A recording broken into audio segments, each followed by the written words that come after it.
Patrisse Cullors in this $1.4 million mansion has a lot of folks turned up right now. I gotta be honest, I haven't really seen the bulk of the backlash because I have curated my social media exposure in such a way that I'm pretty well shielded from the largest swaths of fuckery. So I haven't watched anyone's videos, but I've seen enough vitriol, and I've also seen enough people clapping back, coming to Patrisse Cullors' defense in response to this vitriol. So I know that this has been a huge thing this week. What is up, family? It is your girl T, aka Nappy-Headed Jojoba, not Nappy, and not Jojoba. Nappy-Headed Jojoba. You have to say the whole thing. It's like a Tribe Called Quest. As you can see from the title, the thumbnail, and my face right now, I am getting ready. So it's another Tea Talk Get Ready With Me on today. And I actually wasn't even going to do a YouTube video about this because I already talked about this on my Patreon, so I more or less said my piece days ago. But I got a little time before my next meeting and I gotta get ready, so let's run. To me, this headline really should have been a shrug because I have expressed that I have issues with Black Lives Matter as an organization and even as a rallying cry before, because I do find Black Lives Matter as a phrase to be too pleading and impotent. However, I have also expressed that BLM as a movement is simply the modern iteration, the hashtagification of the same fight for Black liberation that we've been waging for a handful of centuries now. And the amount of energy being devoted right now to attacking a Black woman for buying a house is a shining example of why we lose. This is how we lose. First off, Patrisse Cullors is an author. She wrote a book a few years ago, and she has another one that's either about to come out or just came out. And she also has a deal with Warner Brothers. FYI, the revolution still will not be televised, in case you were wondering. My point is, Patrisse Cullors has been working. She has earned money. And despite being a self-proclaimed Marxist, she and all of the rest of us still have to live in a capitalist world. So she bought an expensive house in a white neighborhood. Okay, go off. Colonizing the colonizers is low-key a flex, and it was never their land anyway. As Black people, we should be allowed to buy property wherever the f we want, even and especially in so-called white neighborhoods. That's literally one of the reasons we're dismantling white supremacy. Really, what do people want social justice folks to do? Should you be financially illiterate because you're anti-capitalist? Should she be some kind of performative martyr and live in a food desert just to prove a point? Or live under enforced poverty as an act of solidarity? Who does that help? Seriously, I'm asking. Whomst? Frankly, considering that Cullors is someone who routinely gets death threats, she should move wherever she can be safe. I think the point is that no one should be living in disadvantaged areas. There should be no such thing as disadvantaged areas. That's the goal, creating a world where there aren't bad neighborhoods and good neighborhoods, because we all know what that really means. Everyone should have safe, habitable housing, and some may have nice big homes if they got it like that. I think people are still hung up on this idea that Marxism equals everyone in gray jumpsuits eating Soylent Green. Honestly, it's kind of giving me I don't like this influencer now that they got rich type of tease. I agree, a rich commie doesn't really track, you feel me? But I think the outrage here, on the most part, is just obvious jealousy more than anything. I think it's people pretending they wouldn't do the exact same shit if they could. I don't want to dwell on some of the same points I made a couple videos back where folks were bent the f out because a self-made Black woman has a housekeeper, so let's move. So, and I'm nowhere near being able to do this, by the way, but say I bought $1 million house. People would drag me. They'd drag me for buying a house off of YouTube super chats or Venmo donations or whatever. Meanwhile, I have a whole ass career outside of YouTube. I'm on a full-time gig right now that I've been on for several months now, and then I have another one that I have to jump onto after this. Y'all may know me for tea talks or whatever, but this is not how I'm able to support myself. So though Patrisse Cullors is known for being a co-founder of Black Lives Matter, I highly doubt that that has ever been how she supports herself. So similarly, because y'all know me for this. If I were to go ahead and up and buy $1 million house one day, trust and believe there would be people shading me like, she don't even hardly upload, must have made a lot of money off that Spawn video. First of all, stop counting other people's money, Frank. Second of all, I fucking wish. I concede that there are some inherent contradictions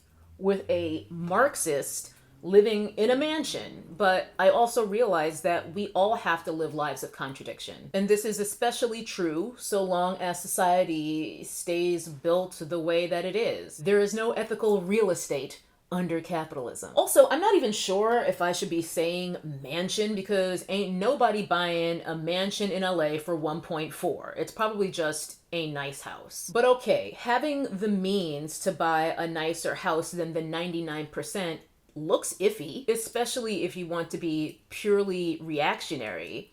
But you can look iffy and also believe in abolition, in housing for all, and in food, healthcare, fucking rest as universal human rights. Some people can do two things. I would love to do these exact two things. If I could buy a beautiful house to live in, I would. That doesn't mean I'm going to stop believing in human rights or in fighting for those rights or in participating in mutual aid. Give me all of the nice things, but in a society without racism and exploitation, please and thank you. Matter of fact, when I'm working a lot and more financially stable like I am right now, aside from the things that obviously only benefit me, like me having food security, being able to pay my bills, and save for leaner times without stressing out, it also means that I'm able to give more to mutual aid, which is something that I'm really grateful for. I'm actually really happy every month when I see my recurring donations go through, because it's a reminder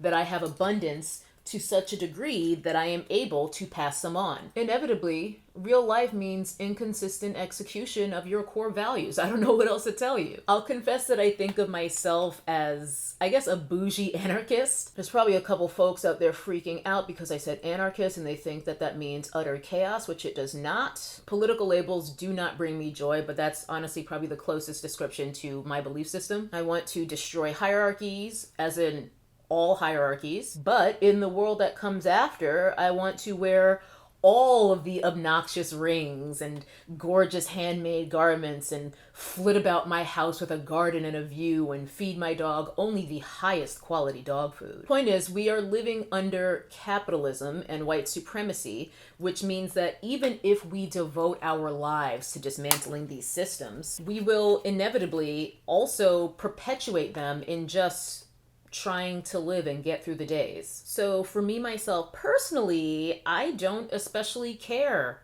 what Patrisse Cullors does with the money that she has earned, so long as she's not doing anything straight up evil with it, and I don't care where she lives. I care about freedom, and I want to live as nice a life as I can afford to do, whilst also working to destroy racism and capitalism. And though I don't know her, I believe that Patrisse Cullors does too. Harping on the millions and millions and millions of dollars that BLM has doesn't even correlate to her buying this house. The conversation around that is a distraction to discredit the entire fight for civil rights. And because people refuse to think like at all, it's working. I cannot stress enough that one doesn't need to support Black Lives Matter, the NGO. It is the movement for Black liberation that is imperative. The lack of transparency with what happens to BLM donations is a huge, obvious problem, which honestly is true with pretty much any nonprofit, which is why I mostly steer clear of them and stick to direct giving through the Venmos and the PayPals and the GoFundMes. And the BLM organization's apparent refusal to address this money question exacerbates it. It justifies the suspicion. This is going to seem random as hell, but welcome to my brain. Several years ago, David Letterman had a huge scandal where it was revealed that he had a secret room in his production offices where he would f*** interns from his late night TV show. And this behavior had been going on for years. And do you know who broke this story? David Letterman. Letterman was being threatened. He was being threatened with extortion by someone who knew that this was going on. And fun fact, extortion is super illegal. So Letterman said, "You want your messy? I got your messy." And he said, "I am going to come clean and tell everyone about my room, my own self." And that's what he did. And whoever was threatening him caught a case. And the heat stayed on Letterman for a week, maybe two max. But now, nobody remembers this, except me, because I never forget when famous people fuck up. The point is, Letterman knew he was doing wrong, so he got in front of it. He was the one to expose himself, so to speak. And it was a G move, because it took away the ability for folks to really, really drag him. He put his dick on the table. Perhaps literally. Might have been some weird shit going on in that room. So if the BLM organization would just explain where their money's coming from and where it's going and how all of this is decided, then people would stop fucking asking. The silence reinforces the idea that there is something to hide. Having said all that, y'all really think Cullors would be dumb enough to buy a house on BLM donations? What kind of bush league shit is that? You have to be a real nincompoop if you are criming like that. BLM, the organization, needs to account for what they're doing. It is an issue, indeed, but it is a separate one from folks being mad that Patrisse Cullors bought a house. Conflating the two is a reach, and because of the success of divide and conquer tactics, it is still working. People are out here acting like they're pro-black by devoting all of their time to talking shit about the most visible movement for Black lives that we have. That don't make no sense. These are the same people who want to bring up black on black crime as soon as there's another police murder, as if the former isn't largely a consequence of the same system that foments the latter. The system I'm talking about is racism. If you have questions about BLM as an org, and you should, then don't donate to it. And perhaps more importantly, be quiet. Simples. I ain't given BLM, the organization, a dime. Not never once. But I sure as shit consider myself to be someone who gives of myself, often monetarily, in the fight for Black lives. Another distraction is this bizarre narrative about how BLM is about the Black queer community, as in exclusively. First of all, are Black queer people not Black? Do they not also deserve freedom and safety? Patrisse Cullors happens to be Black and queer, and it is not a zero-sum game to bring forth the importance of making sure that LGBT plus folk are not erased. I've been learning more about the Combahee River Collective. I'm not even sure if I'm pronouncing that correctly because I've only read about it. I've never heard anyone actually say it before. And the Combahee River Collective, the CRC, was a group of radical Black women freedom fighters in the 1970s. The CRC is more or less responsible for bringing forth the importance of identity politics. And I don't mean identity politics in the derisive way we use it when we talk about POC Trojan horses for white supremacy like Kamala Harris. Long story short, the real meaning, the intended meaning of identity politics as originated by the CRC was a politic informed by your identity. In other words, the ways in which you experience exploitation and oppression for being who and what you are. A woman, a Black person, poor, gay, disabled, displaced, any combination of these. Your disenfranchisement that comes directly from your identity as any one or more, perhaps all of these things will inform your politics. Even the word politics is tricky because people think that politics is something optional, like, oh, I'm not into politics, I don't mess with politics. Your politics are just your code. And if you go through enough shit in life due to your identity, it may radicalize your politics. Fannie Lou Hamer is a perfect example with the infamous Mississippi appendectomy. If you don't know, Fannie Lou Hamer was unwittingly given a hysterectomy by a racist white doctor on what should have been a routine procedure. So this trauma of forced sterilization, which resulted from her identity as poor and Black and a woman, this is what activated her, right? Activists have to be activated. And again, all of this happened to her. All these things that informed what became her politics were because of her identity. So her identity, which informed her politics, is what led to Fannie Lou Hamer becoming one of our most important revolutionaries. I'm bringing all of this history up not randomly, but to drive home the idea that our identities give rise to our politics. Therefore, of course, Patrisse Cullors' identity as a Black queer woman informs the importance of not erasing LGBT liberation from the fight for Black liberation. And therefore, it is a core tenet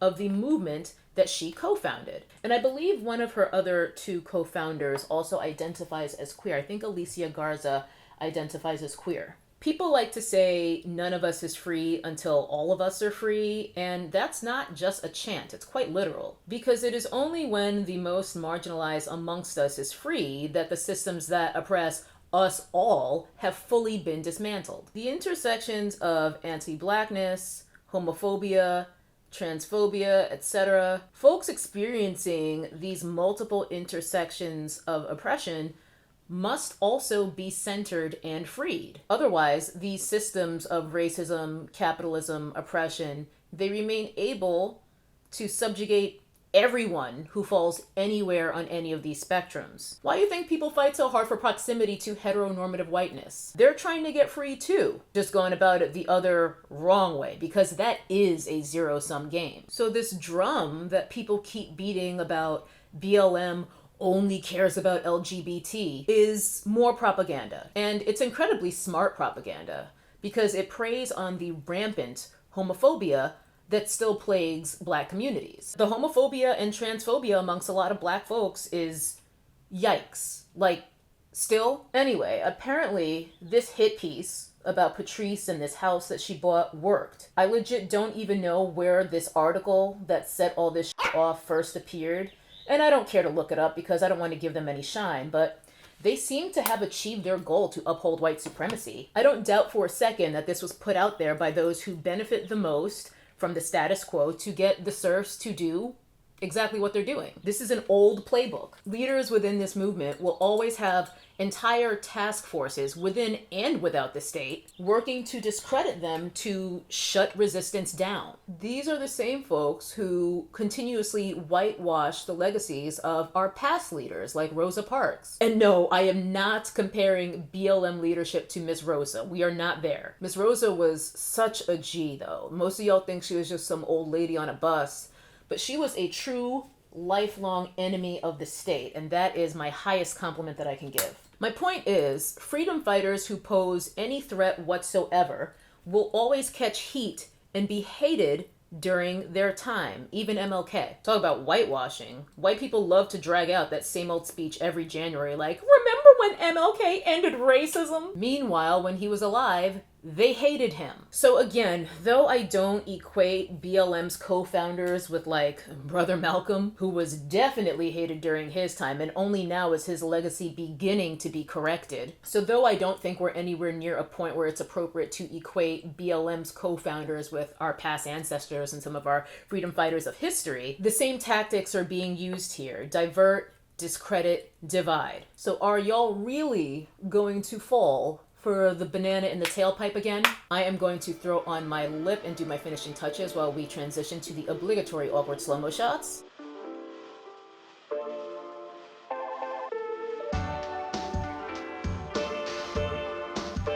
And here we have the finished look. You know, I went pretty strong with the eyes, so I wanted to keep it pretty light on the lips. But that is it. It was fun to just sit and chat with you guys while I got ready. I got a couple new bits in makeup. You know, it's very possible to be anti-capitalist and also really like shiny pretty things. I told y'all earlier, life forces us into a lot of contradictory positions. But I'm really happy with how this beat turned out. I kept it light on the skin because the weather is getting warmer. And more importantly, I'm mainly getting ready for a movie night with my patrons. We're having a watch party to watch Dangerous Minds together and roast it because we're having a white savior film festival. So I really wanted to, even though I went heavy on the eyes, keep base and lips pretty light. You know, just a little concealer, but plenty of glow.